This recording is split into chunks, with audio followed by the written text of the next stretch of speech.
In terms of anime that has kept me thoroughly entertained and engaged from week to week as the story ramped up, one of my favorites has been Tokyo Revengers. I wasn't familiar with the manga at all, but a good friend of mine told me that it might be up my alley, so I decided to check it out. By the time I was finished, I was excited to see where the second season might take us, considering how the first season ended. However, there was something very specific about the story that was single-handedly holding it back from reaching the levels of popularity that it otherwise could have gotten.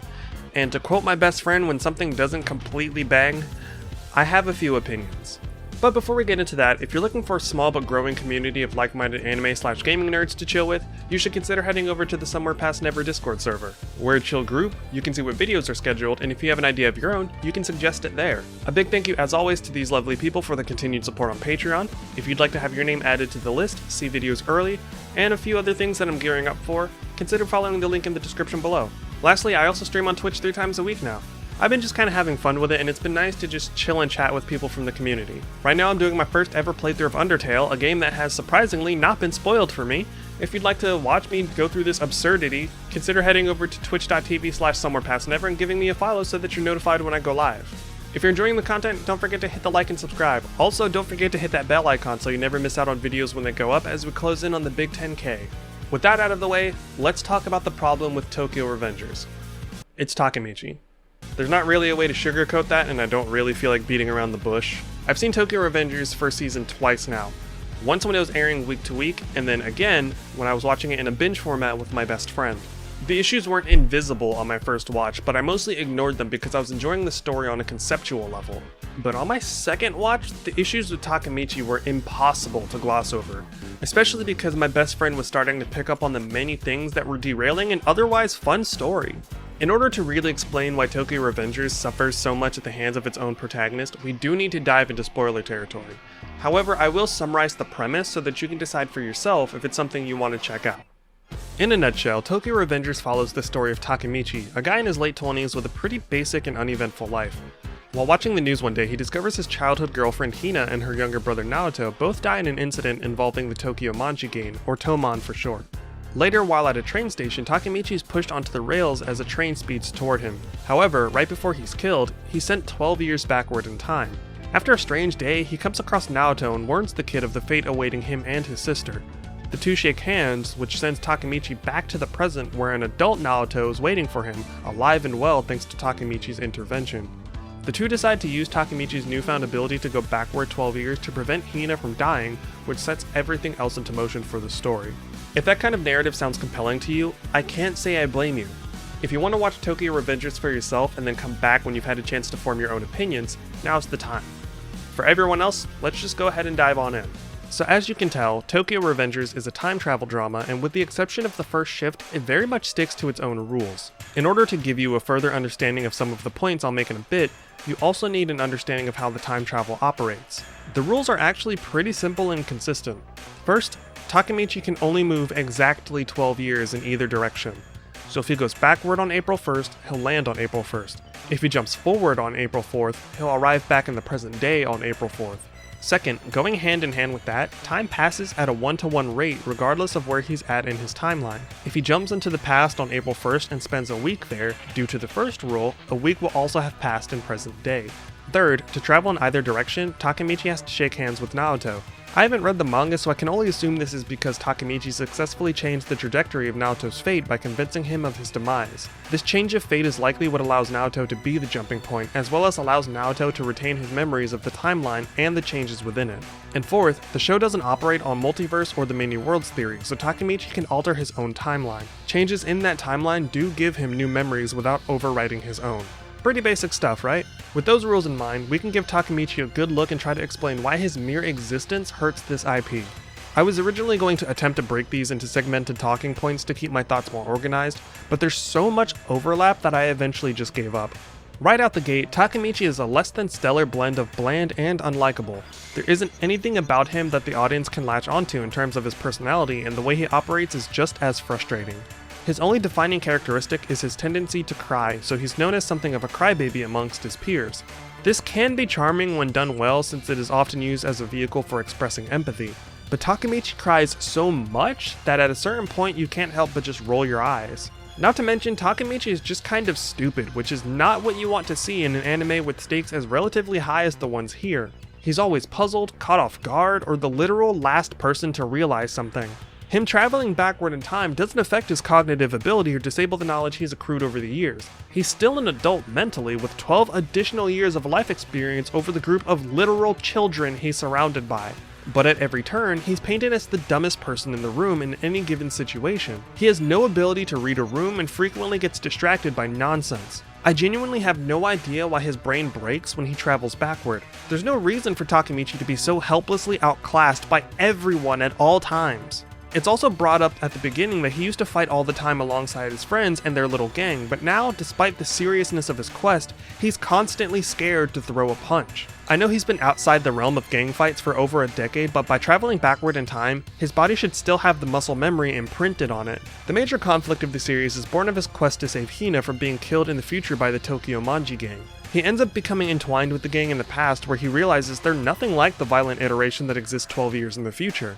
Everyone in the gang is a punk, but they're close-knit and have an honor code, especially those at the top, the leader Mikey and his second-in-command, Draken. They become his friends, and during each trip he makes to the present, Naoto informs him of some new piece of information that conflicts with the image of Tokyo Manji that he's experienced. Alongside that information, Takemichi is given a task, usually the prevention of a certain event that has a terrible outcome in the current timeline. While to some degree, things shaking out in bad ways despite his efforts can be summed up by the idea of the futility of struggling against the will of the universe, there are plenty of moments that can't be excused. So many events very nearly fall apart and come dangerously close to playing out toward his timeline's bad ending because Takemichi spends an unholy amount of time just standing around, usually crying and complaining about how useless he is. This is Takemichi's biggest sin in my opinion. He's a deeply reactive character and not a proactive one. If you were sent backward in time to save the life of someone you realized too late that you genuinely loved, you would do everything in your power to change their fate. When you couple that with the rules of the time travel, with the time moving at a 1-to-1 ratio so there are no do-overs if you fail, you'd probably take careful stock of what the situation is at any given moment, consider who your allies were, and then go over your available options. Hey, Editor Saturn here. I noticed while I was going through this that I made the mistake of saying the Bloody Halloween in reference to the event where Draken gets stabbed, when in fact the Bloody Halloween is the event where Baji gets stabbed. People get stabbed a lot in this show, so just ignore that. By the time I realized my mistake, I had already moved my camera and didn't want to set things back up, so just ignore that. For example, there's an incident known as the Bloody Halloween in which Draken is slated to be murdered in the current timeline. Despite knowing this, Takemichi still just kind of dicks around for a while, and once things pop off, he promptly loses track of Draken's position, as well as the position of the person he knows is going to stab him. He only finds Draken again after he's stabbed and very nearly ends up dead. Takemichi has a terrible habit of patting himself on the back too early, never considering that his intervention in events could branch off into brand new problems. So he's always caught with his guard down and left slack-jawed. The main antagonist is a character named Kisaki, who Naoto believes is the reason why Toman goes from being the rowdy but otherwise fine street gang that Takemichi knows to the brutal criminal organization of the present day. Aside from preventing Hina's death, Takemichi's #1 goal is to make sure Kisaki does not end up in a position of power within Toman. He's shown pictures of Kisaki and everything, but the moment he returns to the past, he loses all sense of urgency until it's too late and Kisaki is brought into the fold. Because keep in mind, nobody knows that Takemichi is hopping through time. He hasn't told a single soul, and only adult Naoto is aware of this ability. He never takes the time to assess who his biggest allies are, and never elects to choose one person to trust with his secret as well as his mission. So whenever he does react to a situation, specifically in the case of him punching Kisaki in the face during the welcome ceremony, he's got no one to defend him because to them, he just looks like a crazy person.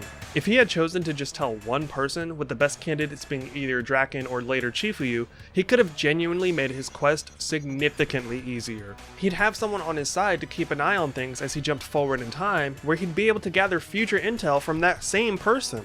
Doing this entire thing alone from the past is needlessly difficult for no reason. And yet, Takemichi's bizarre hands-off approach only gets more confusing as the season progresses. There comes a point where he alters the timeline just enough that Hina doesn't die on the day she was meant to. After a bit of an awkward meeting with her, certain events play out that lead to her demise again, this time right in front of Takemichi. He declares a newfound resolve to save her as well as states his intention to become the head of Toman, but he still ends up being reactive when he jumps into the past. He fumbles another big event pretty damn hard despite having just one job, with that job being to protect another character. Like, an important-ish character dies because Takemichi patted himself on the back way too early at the same time his final 2 brain cells decided to go on vacation. What makes Takemichi stand out as such a dumb character is just how much more enjoyable and likable the characters around him are, particularly the principal characters of Toman, Mikey and Draken.